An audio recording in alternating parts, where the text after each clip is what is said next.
Hello there, and thank you for joining us on the Tuesday edition of Journalists Hangout. I am Kemi Fola Ademo. Today on the program, airline operators warn that they have 3 more days to total shutdown of the scarcity of Jet A1 as NNPC agrees to sell aviation fuel for 500 naira per litre. This to airlines in order to prevent collapse. Plus, NBET Genco's trade blame over nationwide blackout as National Grid witnesses collapse. And INEC publishes final list of candidates for the AKT 2022 governorship election, clearing 16 political parties for the poll. And later on the show, Wike Obaseki in war of words over PDP issues as governors allege betrayal, unguarded comments. I'll be hanging out today with Adewale Adeoye and Chiawola Moke Nwankwo. Gentlemen, welcome to the program. Thank you. It's good to have you join us again. Okay. Mr. Adeoye, welcome to the program, Yeah. and welcome to you all indeed. Journalist Hangout starts now.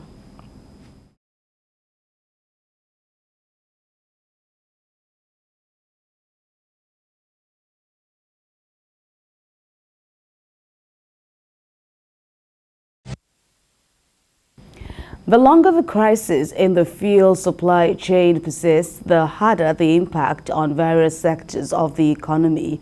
The aviation sector appears to be feeling the heat the most, as airline operators of Nigeria have warned that they have only 3 days left to shut down operations, this over lingering scarcity of aviation fuel. The Chief Executive Officer of Air Peace, Allen Onyema, who spoke on behalf of the body, says they cannot continue with the high cost of aviation fuel. Meanwhile, stakeholders in the aviation sector have agreed to peg the price of aviation fuel at 500 naira per litre. The Group Managing Director of the Nigeria National Petroleum Company, the NNPC, Mele Kyari, who announced this decision at the meeting of the stakeholders, says the resolution to peg the price of Jet A1 fuel at 500 naira per litre will be experimented for only 3 days, and that's from today. After this, the airline operators and the major oil marketers will work out modalities that will lead to a permanent reduction of the price. Let's share the report with you now. After last week's intervention by the House, this meeting is to review the progress that has been made and to hear from the marketers reasons behind the unabated rise in the price of Jet A1. Aviation fuel marketers tried without success to win the legislators to their side as they gave reasons for the persistent rise in price. They attributed the hike to the rise in dollar rate. There are some things that are out of our control. If we can access the US dollar at 410, 450, the price would be different. Until I specifically asked the other brother, the other side there, when he said they sold at the loss, I said, what was the unit cost at that time we were selling at loss? At the moment, airlines buy the fuel at 670 naira per litre from 190 naira. Speaking on behalf of airline operators, Allen Onyema of Air Peace says high operational cost is forcing an unprecedented hike in flight tickets. He says a 1-hour flight, which has risen to about 50,000 naira, may go as high as 120,000 naira per economy seat if nothing is done to curb rising costs. He says airline operators may be forced to shut down their operations in 3 days. I have the mandate of every airline in this country to announce to you, sir, that if they can't come down from their rooftop, we have only 3 more days to be able to fly. But NNPC Chief Executive dismisses claims of scarcity of the product, just as the legislators caution the marketers against blackmailing the government. They will also engage and agree on a premium which is differs from customer to customer depending on the volume of the product you buy and then the credit limit that you are able to do. So this is one thing that they can negotiate in 3 days. We have found ourselves in the past that you are trying to put us back. I said we are not willing. You remember I used the word, don't blackmail this government. And we are not willing to accept blackmail. Interesting play out there on this crucial issue of aviation fuel, what it means for Nigerians at large, hearing all the stakeholders bare their minds, and that's how we begin our conversation on Journalist Hangout today. Mr. Nwakwo, so what do you make of the back and forth? Let's even take it from the angle of the request for aviation operators or airline operators now to import fuel themselves and not be at the mercy of the oil marketers. Reports also go on to say that the NNPC has granted that request. So what do you make of that? I mean, this is exactly what the nation has asked for. If you know very well that this is a country that produces crude and ought to have refineries that produce all the jet fuel, all the PMS, all the gas we need in this country. But we've decided to be importing even from countries that do not produce crude. Singapore does not produce crude, but it's one of the countries where Nigeria goes to buy all these products. This is exactly what we have for. We ask for. Nigeria is a huge joke. I was a victim of this crisis because I flew in from the east in January to Lagos. The moment I got to the airport, I was asked to pay 60,000 naira for a flight to Lagos.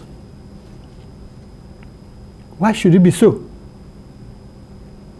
We've not been able to learn how to put our acts together, even if some of these things were happening during the military regime. Since 1999, we've been under a democratic dispensation. Each government will come and go, and we still continue to face the same problem. Why should a country that produces the kind of crude we have be going outside to import all this? That's the genesis of this crisis. If our refineries are working, I don't see why we have this kind of drama going on, to the point that the National Assembly will now call all the parties, for a meeting. Yes, I agree with in fact, you remember that there was at a point in this meeting, the chairman of APs said that if the airport, the operators can raise $80 million to buy one particular aircraft, and they have a fleet with which they operate, they can as well be given the license, to import these things by themselves. To me, that solves the problem. The issue of asking NNPC was there. The deputy speaker was asking the marketers, how much do you buy a unit of this jet fuel, as to sell it at this exorbitant rate you are selling to the users? They couldn't provide any answer. Right. They couldn't provide any answer. Probably they buy it from NNPC. NNPC couldn't provide any answer immediately. So this is a scandal that has continued to dog the oil sector in Nigeria. That's the genesis of this thing. All right. Let me put you on hold and get reactions from Wale Adeoye. What's your take on this? First, the issue of now that, if reports are correct now, that airline operators can now import fuel. And with this 500 naira intervention of the price per the Jet A1, how much good will that, bring to the crisis on our hands, seeing as the NNPC has already said this is just a temporary measure? Well, for me, I think it's a crisis of leadership. Oil is the mainstay of the Nigerian economy. So if there is crisis in the oil sector, it's going to affect almost every area of, you know, of the economy. The aviation is a very critical area of the economy. And one is maybe tempted to say that, oh, it's not my business, it affects only the rich people. But that's not the case. You know, we have the aviation industry has chain impact on the economy. There are those who are in the service industry who provide, you know, catering services, those who are involved in ticketing. We also have about 553 pilots and about 913 engineers. And we are talking about 1,700 crew members. So they employ a lot of people. It means that with this crisis, it will lead to layoff of certain categories of workers. Indeed. And if you look at the way the economy is, when people are now losing their jobs, compounded with the building economic fortunes of Nigeria, it's not a good thing at all. But I think it boils down to the kind of the character of leadership we have. And also the monopoly of the economy. Why must it be that, you know, you just have a situation where only few people are importing aviation fuel? Few people are importing fuel into the country. And in the first place, like my colleague has said, why must we even import what we produce here? You produce yam, you take it to Ghana to go and pound, and then you bring the pounded yam back to Nigeria. I don't understand. And this problem has been there, we are talking about 30 years. The last time we had a refinery built was about 1980. How long will it take to even build refineries, smaller refineries? So it's crisis of leadership, you know, corruption, lack of political will, and we are people in power that don't care about the ordinary man on the street. 8.6 million Nigerians use the airport, you know, in 6 months, just last year alone. And when we are talking about this aviation problem, why is it that it's only in Nigeria? We have about 23 domestic, airlines. Why is it that other countries are not facing, even those that are not producing oil, like I said? So, you see, this only reflects the kind of bad leadership we have, that there is just no aspect that the government can handle effectively. Talk of transportation, talk of railways, talk of education, talk of security. There's nothing that you can say, okay, Nigerian government, I'm giving you 70%. So it's an extremely bad situation. And I think if it continues this way, you know, asking them to import the fuel is a good suggestion. But the environment within which they work, you know, the landing cost, the corruption involved, even to get the license to import the aviation fuel, it's a whole lot of crisis. In fact, I'm sorry to interrupt. Yeah. Mr. Onyema even went as far as, you know, talking about, you know, not just buttressing concerns of these airline operators that, yes, they earn in income, or they earn income in Naira, but the expenditure, like insurance, for example, is essentially cost, foreign exchange. Insurance, and even the fact that they have to operate within the framework of dollar. Absolutely. You know, dollar, the Naira is fluctuating and going down. So it's still not a solution. Where is a temporary solution unless you address the political economy from the context of good leadership. People who have the interest of the people, who put the interest of the people as primary, you know, and they want to run the economy not thinking about their own interest, but their public interest. Until we have that kind of situation, you know, we are going to be going from one problem to the other. Right. Let's also look at on the flip side, concerns of oil marketers. Of course, it's still the familiar problem of, scarce forex, which they say is the crux behind, the exorbitant rates that they sell, this. And of course, it's even a matter of, there's not even enough to go around, because how many people can afford the rate at which they're selling. NNPC has now, waded into the matter. How do you weigh this level of intervention now? Asking these key stakeholders now to come up with modalities, so it will not be like, if I buy from you at a cheaper rate, somebody else is selling. How easy would it be to get a flat rate that will work for everyone? Yeah, it's a very knotty issue, and like the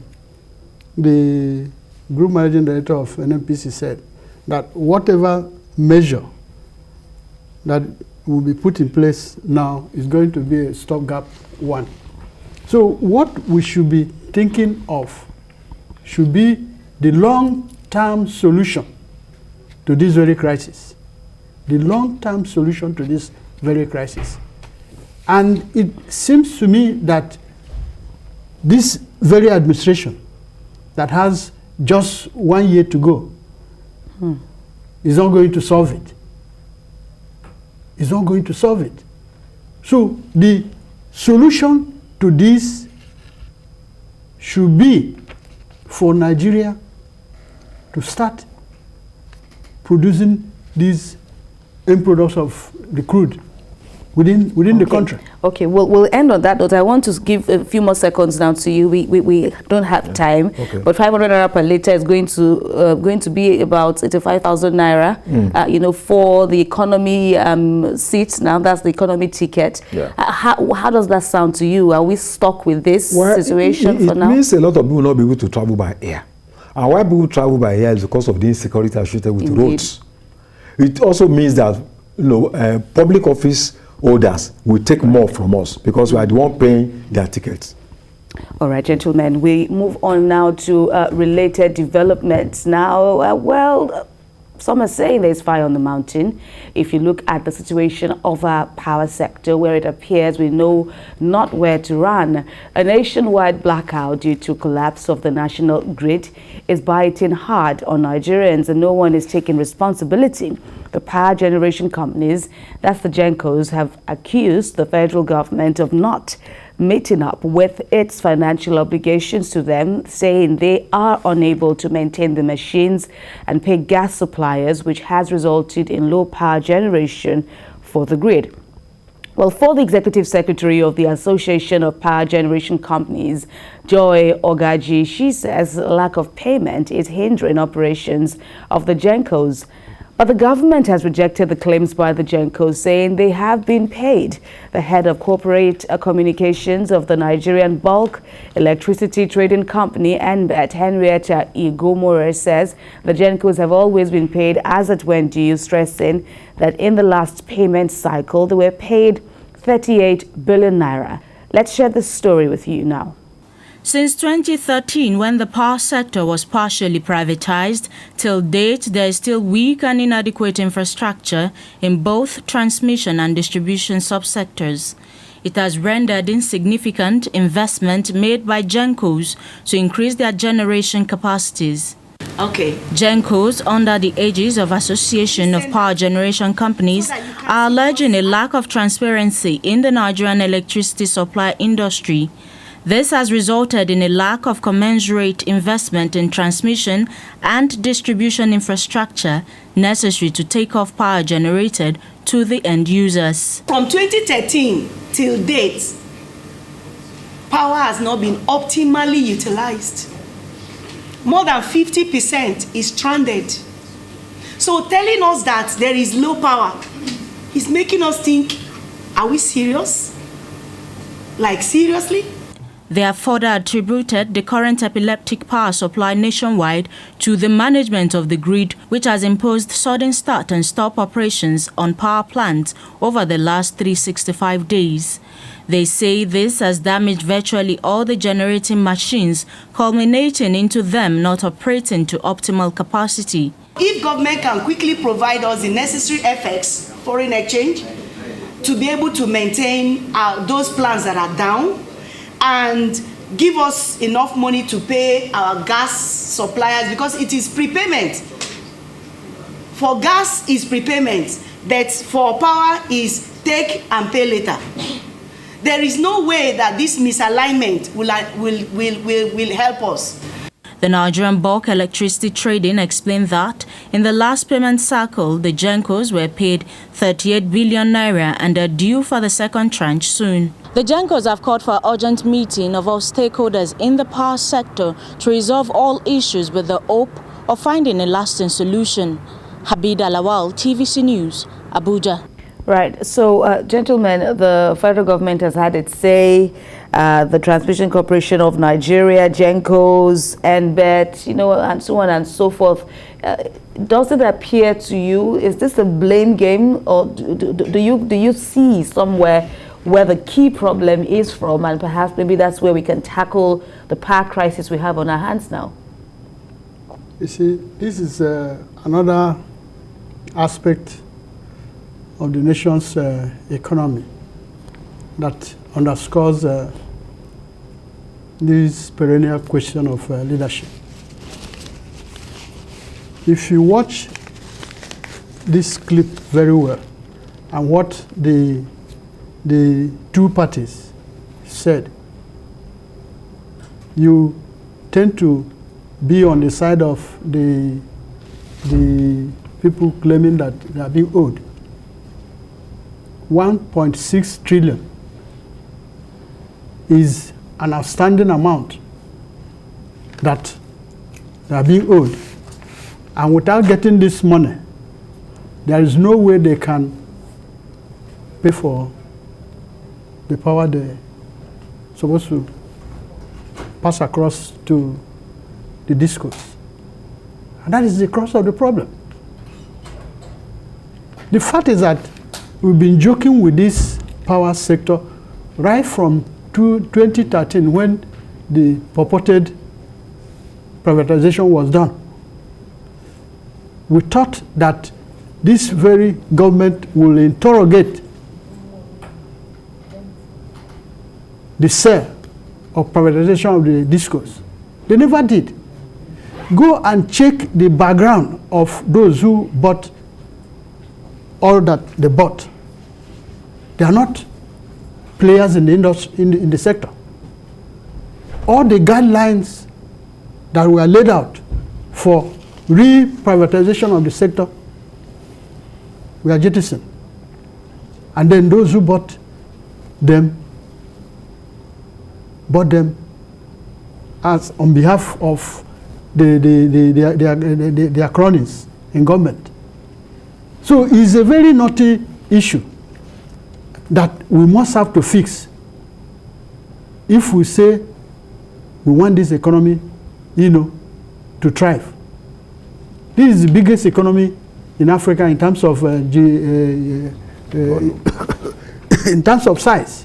Yet we have just about 4,000 megawatts, or 3, as the case may be.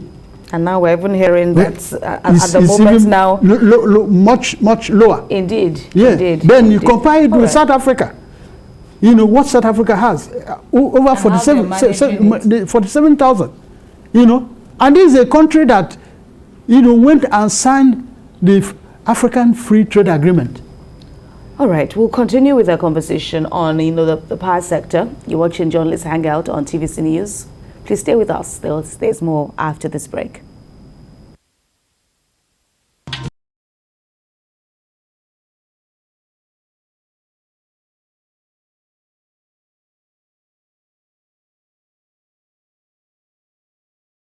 Many thanks for staying with us on Journalist Hangout. We're still looking at the nationwide blackout situation when we talk about the crisis we have on our hands in the power sector. Many Nigerians are complaining and wondering how quick we can get a solution to this situation. Wale Adoye, what's your take?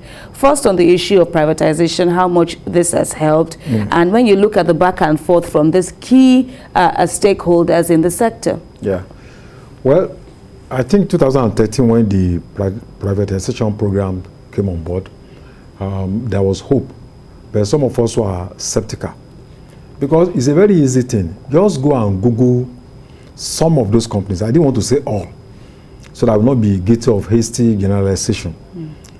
Go and check some of those companies when they were registered. Some of them were registered around the time that the government introduced privatization. You now ask yourself, what is the history of these companies that are running the electricity sector? What is the capacity of this company? What is the precedence? Which countries or which terrain have they operated before coming to buy these huge assets? Then you're also talking about weak infrastructure that was inherited. Do they have the capacity to modernize, the infrastructure that was inherited? Do they have the knowledge, the know-how to actually manage what has been given to them? And then the process, the bidding, the due process, was the process actually, employed? I think the PDP government just sold some of these things to their cronies. I remember that Ondo State, Edo State, and Ekiti State wanted to jointly bidded, to purchase one of the companies, but it was not given to them. So that problem is there. And we must also bear it in mind that without electricity, you cannot talk of industrialization. At the turn of the last century, the countries that have come to assert themselves on the global map, China, Singapore, Korea, Russia, these were countries in the backwaters in the 1930s, in the 1920s. But the first thing they embarked on after the 1949 revolution in China, for instance, was electricity, rural electrification. And that rural electrification to open up potentials. We also tried that out to the rural electrification. Recall how it panned out eventually, the allegations of fraud. 90% of rural communities in Nigeria are not electrified. Yeah, there's no electricity. So, and that is why you see a lot of people moving from the village to urban centers, scrambling to just find a space to live. But if there is rural industrialization, rural electricity, why can't I stay in my village and just stay there and live? Because it's even more comfortable. Then you are talking about the knowledge, the job creation, if there is electricity. You are talking about improving the knowledge zone. Our universities, our academic institutions, if there is no light, they can never, have optimal production. You are talking of health. Some people are having operation in hospitals and then suddenly they take the light. Our children want to read in schools, there's no light for them. We even hear that the problem has gone beyond, the common man complaining. Yes. Across the states, even in Aso Rock. You see one flat paying about 30,000 naira in a month. All right, but let me also compare. You mentioned the PDP administration that brought about the privatization of the power sector. Okay, so now that we are in the exiting Buhari administration, the Minister of Power, in his defense, and of course that of the federal government, is saying that no other government has given the power sector, as much focus as the current administration has done. But, when you look at what people are saying, when you look at the brunt, businesses are having to bear the toll of this all over the country, how do you gauge the government's response? Yeah, if the government says they've given much to the power sector, the ultimate question should be, what is the output? Result. What can we see to justify that assertion? The fact is that Nigeria has been gambling with its future. Nigeria has been gambling with its economic development. Like the gentleman the other side said, there's nowhere in the world where you talk about economic development, prosperity, SMEs that drive, the economic sector. There's nowhere they thrive without power. No, nowhere. If I'm to draw analogy from what Onyema said during the House committee, indeed. He said if you put all the insurance companies in Nigeria together, the resources they have cannot insure one aircraft in Nigeria. Wow, indeed, he did. He said so. Then, bringing it down to the electricity sector, if you look at the guidelines, the original guidelines that ought to have been followed transparently, none of the companies involved,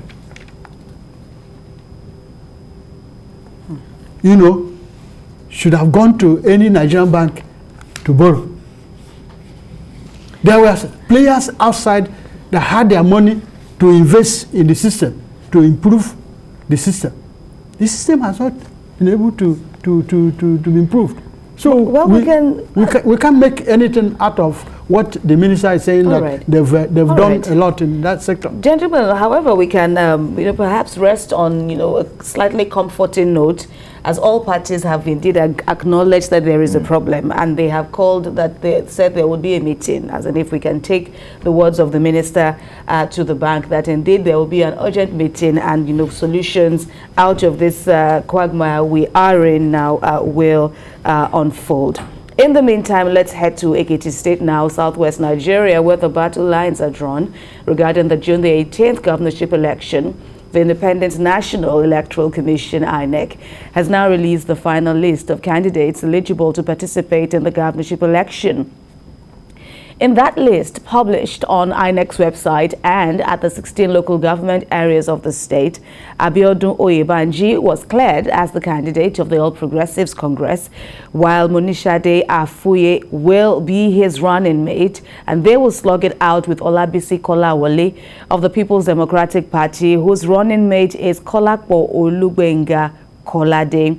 14 other candidates from different political parties will participate in the poll, given a total of 16. So let the race begin, so they say, especially a race of this magnitude. And of course, let's not forget that these two main parties now have key backers, behind this this candidates and their deputies, of course.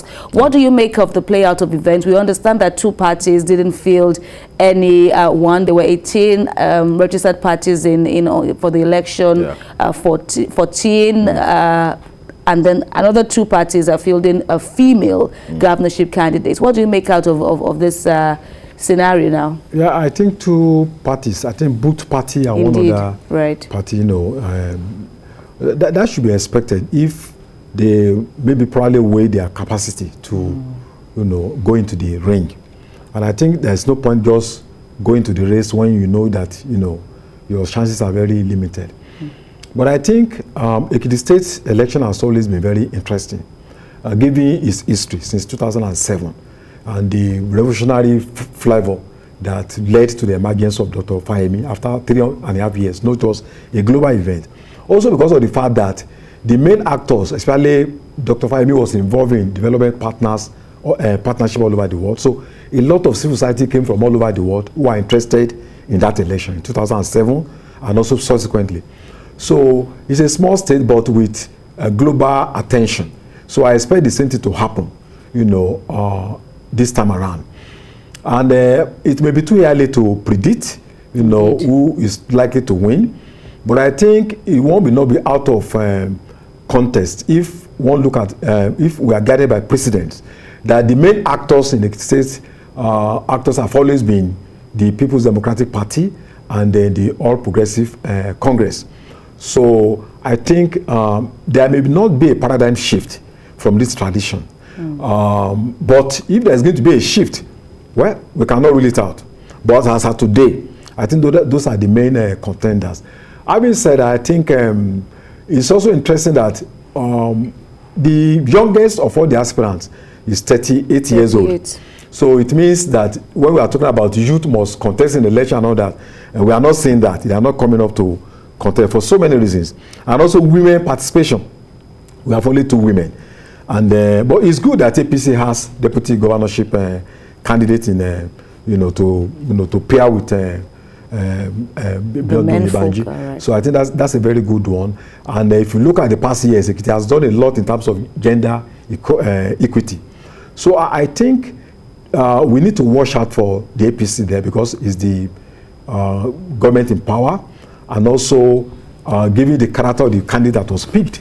So I think it's going to be an interesting election, in June. And well, the primaries of this, the key parties, the APC, the PDP were not exactly rancor-free. There were, disgruntled persons, who loudly expressed their dissatisfaction with the turnout of event. But what will you be looking out for now that we know who is contesting somewhat? Of course, bearing in mind the caveat INEC has presented that if there's anyone who feels he was, sidelined, he still has the chance of about, 90 days now to come backed by his national chairman and the secretary, to present reasons why he should be the one to run. But what are you looking out for?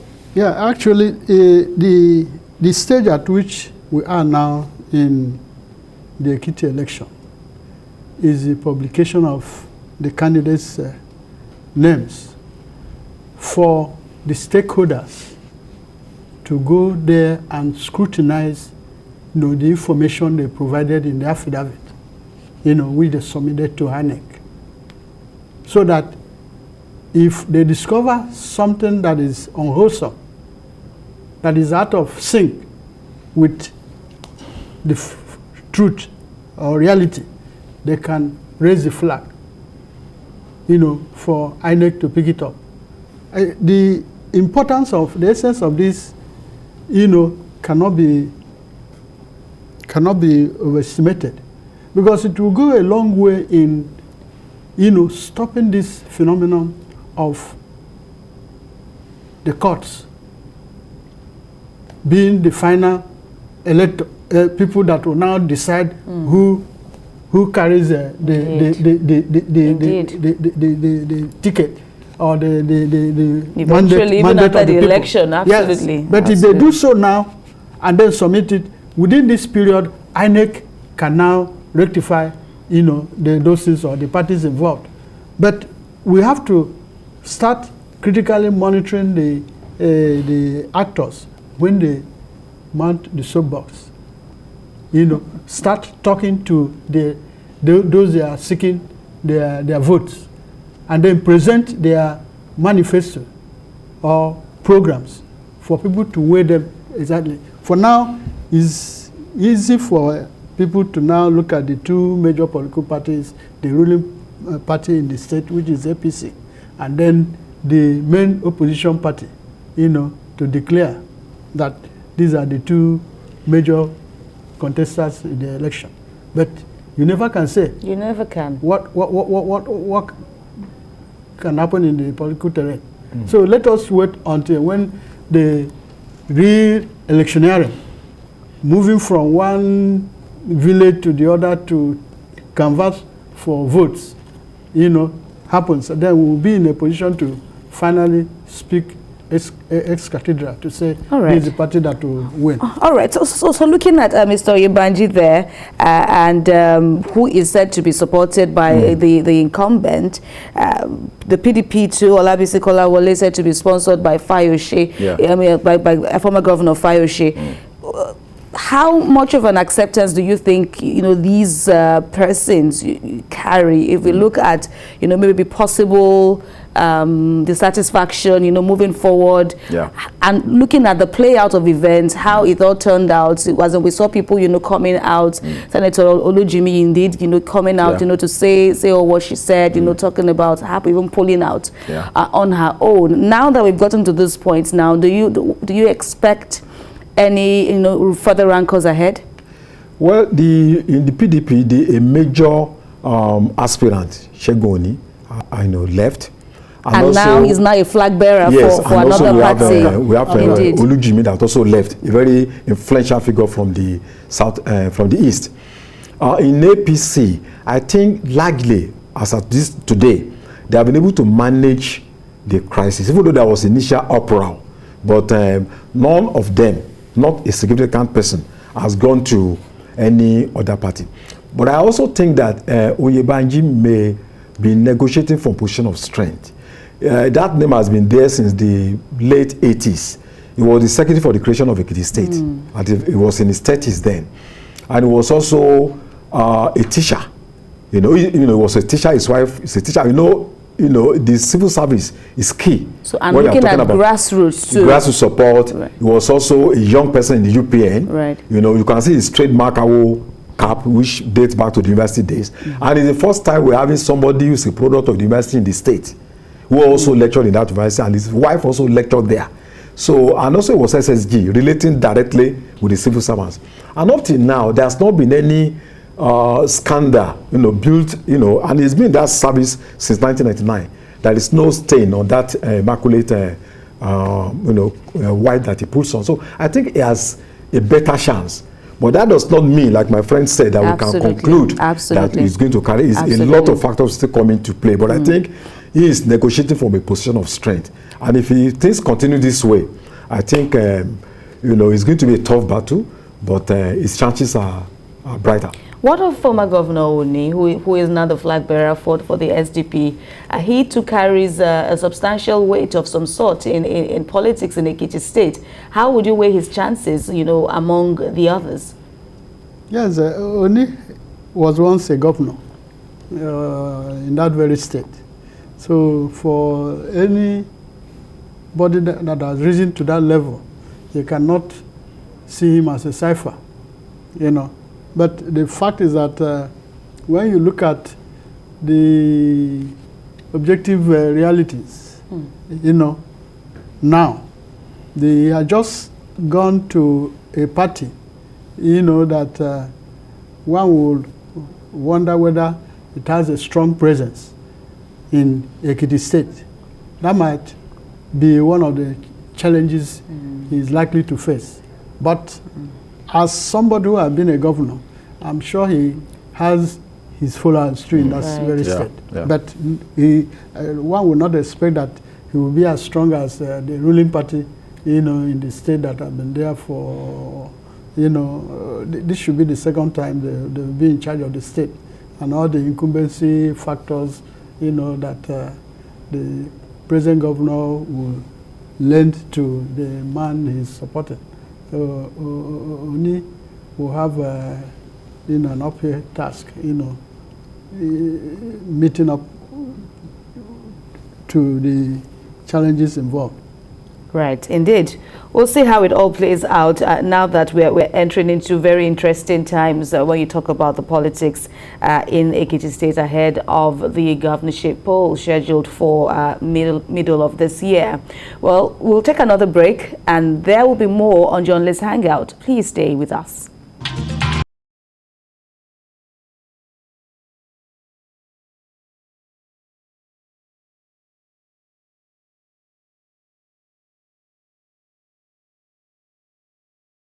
We're still talking politics now, and it's good to have you staying with us on Journalist Hangout. But while the ruling All Progressives Congress is coming to terms with the leadership crisis rocking its fold, a royal rumble is playing out in the main opposition, the People's Democratic Party. Two PDP governors are at each other's throats over, well, pertinent party matters, whereas River State Governor Nyesom Wike has described his Edo State counterpart as a serial betrayer of those who helped to advance his political aspiration.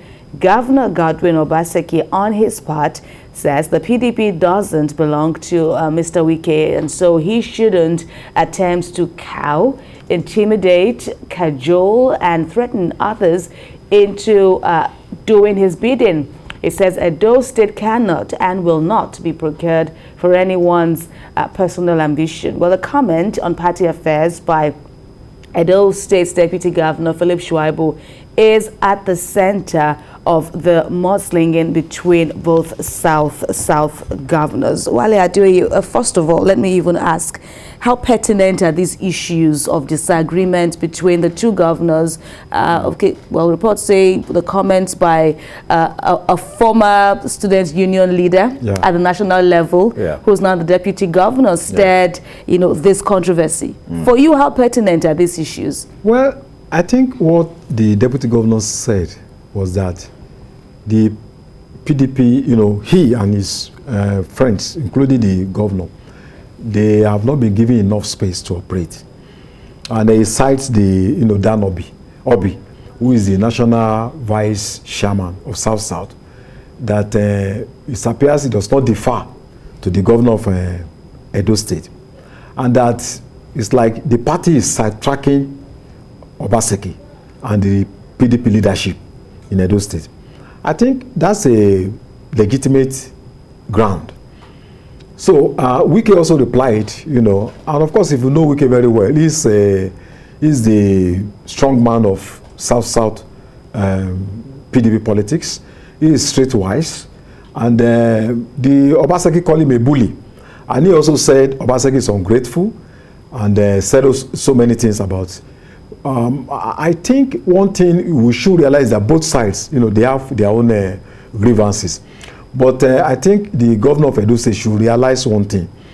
If you are being beaten by the rain and you decided to take refuge in someone's house, the house already has a landlord.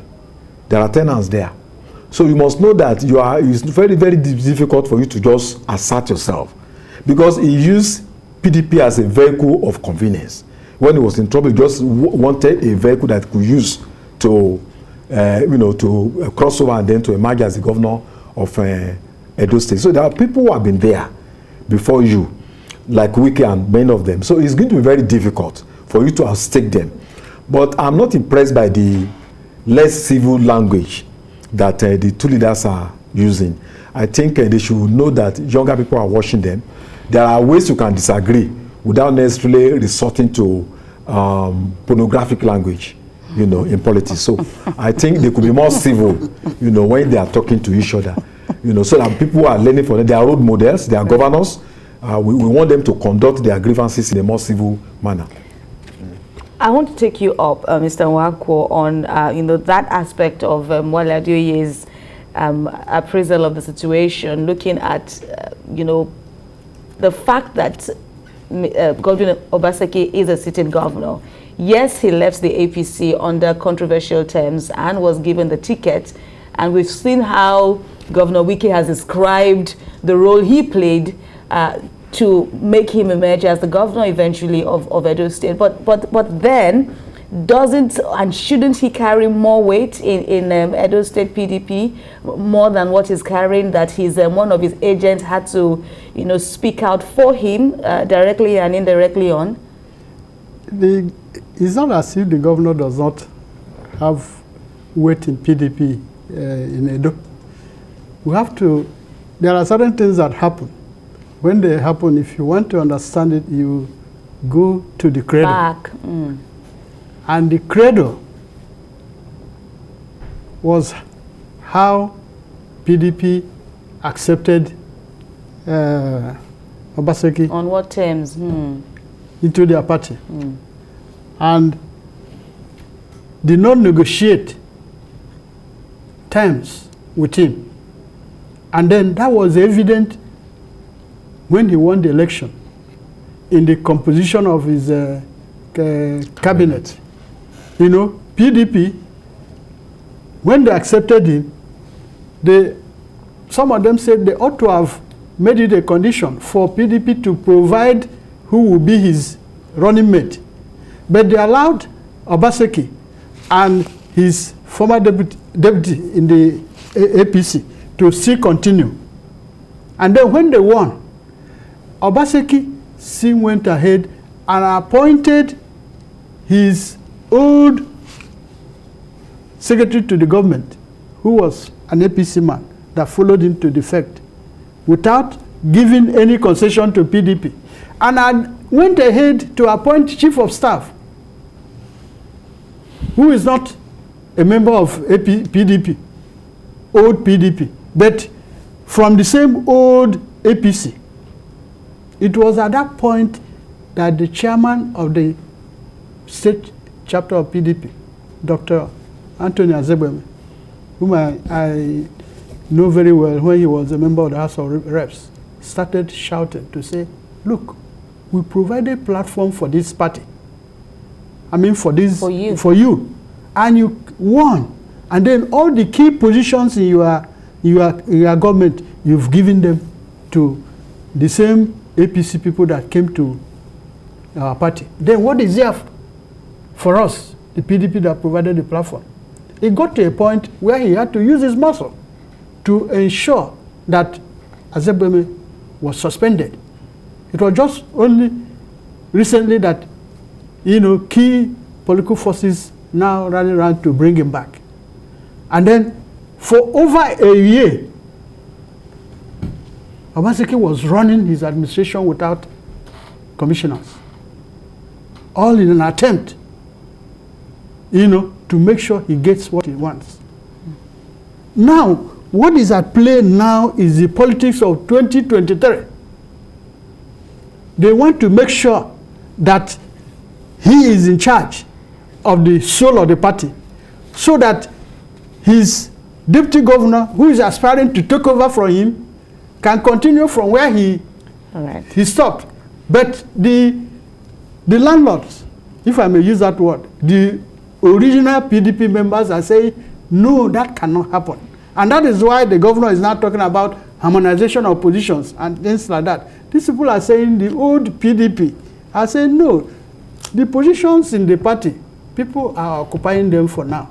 You cannot at this point be talking about harmonization. And that's wait until they finish their tenure, and then we can now come in. Okay. That is where the meat of the matter. All right. While I do it, I guess we'll have the final word on this. We are hitting the top of the hour now. Yeah. What would it be for you? Indeed, as Mr. Nwako has said, it's about 2023, and yes, the governors themselves have even, had to talk about that somewhat. Yes. We should Professor Jerry Ghana is even going on to also make comments on that. In what is it's not happening in his own state. Yes, so the interest is his own ambition for 2023, and now it could ensure that these delegates coming from the south that is able to control, including Edo State, that is able to have control over them, which will make him run, in a conflict with the governor of, Edo State. So who control the delegates in Nigeria and South is key, and I think Wike is trying to be on top of the game. All right, gentlemen, I say a big thank you for your wonderful insights on all our topics. Indeed, we had a full plate today, and I thank you both for doing justice to them all. Thank you so much, Wale Adeoye, and of course, Chair Wolamoke Nwankwo. Thank you. I hope I did better in pronouncing your name.